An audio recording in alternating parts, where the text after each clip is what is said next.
Nagsalita si Mikaya laban kay Ahab. 18 kabanata. Yumaman at naging tanyag na si Jehoshaphat, at naging mabuti ang kanyang relasyon kay Haring Ahab ng Israel, dahil sa pagpapakasal ng ilang miyembro ng kanilang mga pamilya. Pagkalipas ng ilang taon, dumalaw si Jehoshaphat kay Ahab sa Samaria. Nagkatay si Ahab ng maraming tupa at baka para sa pagpapapiging kay Jehoshaphat at sa mga tauhan niya. At hinikayat niya si Jehoshaphat na lusubin ang Ramot Gilead. Sinabi niya kay Jehoshaphat, "Sasama ka ba sa amin sa pakikipaglaban sa Ramot Gilead?"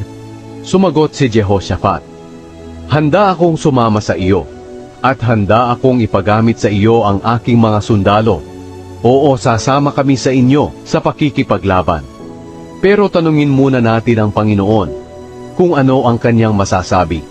Kaya ipinatawag ni Ahab ang mga propeta, 400 silang lahat, at tinanong, "Pupunta ba kami sa Ramot Gilead o hindi?"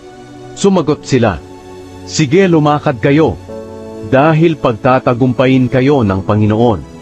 Pero nagtanong si Jehoshaphat, "Wala na bang iba pang propeta ng Panginoon na mapagtatanungan natin?" Sumagot si Ahab kay Jehoshaphat, "May isa pang maaari nating mapagtanungan, si Mikaya na anak ni Imla, pero napupuot ako sa kanya, dahil wala siyang magandang propesiya tungkol sa akin, kundi puro kasamaan." Sumagot si Jehoshaphat, "Hindi ka dapat magsalita ng ganyan." Kaya ipinatawag ni Ahab ang isa sa kanyang opisyal at sinabi, "Dalhin niyo agad dito si Mikaya na anak ni Imla."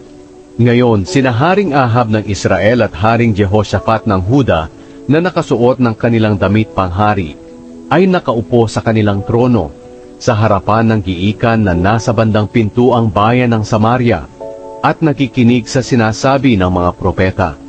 Si Zedekiah na isa sa mga propeta na anak ni Kenaana ay gumawa ng sungay na bakal. Sinabi niya, "Ito ang sinasabi ng Panginoon. Sa pamamagitan ng sungay na ito, lilipulin mo, Haring Ahab, ang mga Arameo hanggang sa maubos sila." Ganito rin ang sinabi ng lahat ng propeta. Sinabi nila, "Lusubin niyo po ang Ramot Gilead, Haring Ahab, at magtatagumpay kayo, dahil ibibigay ito sa inyo ng Panginoon." Samantala, ang mga inutusan sa pagkuha kay Mikaya ay nagsabi sa kanya, "Ang lahat ng propeta ay pare-parehong nagsasabing magtatagumpay ang hari, kaya ganoon din ang iyong sabihin." Pero sinabi ni Mikaya, "Nanunumpa ako sa buhay na Panginoon na aking Diyos. Nasasabihin ko lang ang ipinapasabi niya sa akin." Pagdating ni Mikaya kay Haring Ahab, nagtanong ang hari sa kanya, "Mikaya, lulusubin ba namin ang Ramot Gilead o hindi?" Sumagot si Mikaya, "Lusubin niyo at magtatagumpay kayo, dahil ibibigay ito sa inyo." Pero sinabi ng hari kay Mikaya, "Ilang beses ba kitang panunumpain na sabihin mo sa akin ang totoo sa pangalan ng Panginoon?" Kaya sinabi ni Mikaya, "Nakita ko sa pangitain na nakakalat ang mga Israelita sa mga kabundukan, gaya ng mga tupa na walang nagbabantay. At nagsabi ang Panginoon, ang mga taong ito'y wala ng pinuno. Pauwiin sila na may kapayapaan." Sinabi ni Haring Ahab kay Jehoshaphat, "Hindi ba sinabihan na kitang wala siyang magandang propesiya tungkol sa akin, kundi puro kasamaan lang?" Sinabi pa ni Mikaya, "Pakinggan mo ang mensahe ng Panginoon. Nakita ko ang Panginoon na nakaupo sa kanyang trono, na may nakatayo sa kanan niya at kaliwa niyang mga makalangit na nilalang. At sinabi ng Panginoon, sino ang hihikayat kay Haring Ahab ng Israel para lusubin ang Ramot Gilead upang mamatay siya roon?" Iba-iba ang sagot ng mga makalangit na nilalang. At may espiritu na lumapit sa Panginoon at nagsabi, "Ako ang hihikayat sa kanya." Nagtanong ang Panginoon, "Sa paanong paraan?" Sumagot siya, pupunta ako at pagsasalitain ko ng kasinungalingan ang mga propeta ni Ahab. Sinabi ng Panginoon, lumakad ka at gawin mo ito. Magtatagumpay ka sa paghihikayat sa kanya. Sinabi agad ni Mikaya, pinadalhan ng Panginoon ang iyong mga propeta ng espiritu na nagpasalita sa kanila ng kasinungalingan. Ipinahintulot ng Panginoon na matalo ka. Lumapit agad si Zedekiah kay Mikaya at sinampal ito. Sinabi agad ni Zedekiah, paano mong nasabi na ang espiritu ng Panginoon ay umalis sa akin at nakipag-usap sa iyo? Sumagot si Mikaya, malalaman mo ito sa araw na matalo kayo sa labanan at magtatago ka sa kaloob-loobang kwarto ng bahay.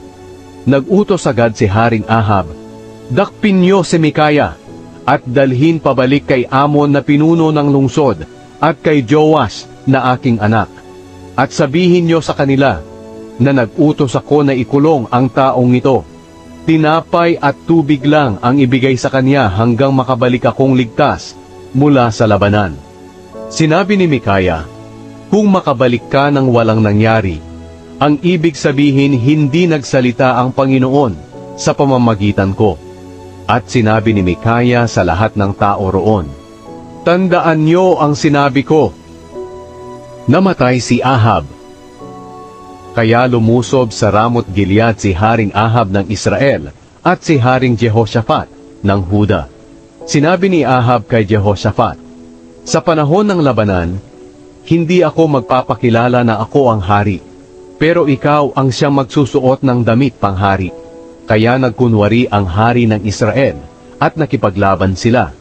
Samantala, nag-utos ang hari ng Aram sa commander ng kanyang mga mangangarwahe, huwag ninyong lusubin ang kahit sino, kundi ang hari lang ng Israel. Pagkakita ng mga commander ng mga mangangarwahe kay Jehoshaphat, inisip nila na siya ang hari ng Israel, kaya nilusob nila ito.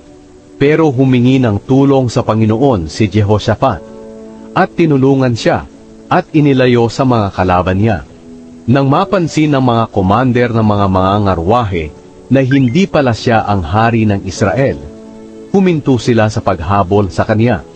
Pero habang namamana ang isang sundalong Arameo sa mga sundalo ng Israel, natamaan niya ang hari ng Israel sa pagitan ng kanyang panangga sa dibdib. Sinabi ni Haring Ahab sa nagdadala ng kanyang karwahe, ilayo mo ako sa labanan, dahil nasugatan ako. Matindi ang labanan ng araw na iyon. At ang hari ng Israel ay nakasandal lang sa kanyang karwahe, na nakaharap sa mga Arameo hanggang hapon. At nang lumubog na ang araw, siya'y namatay.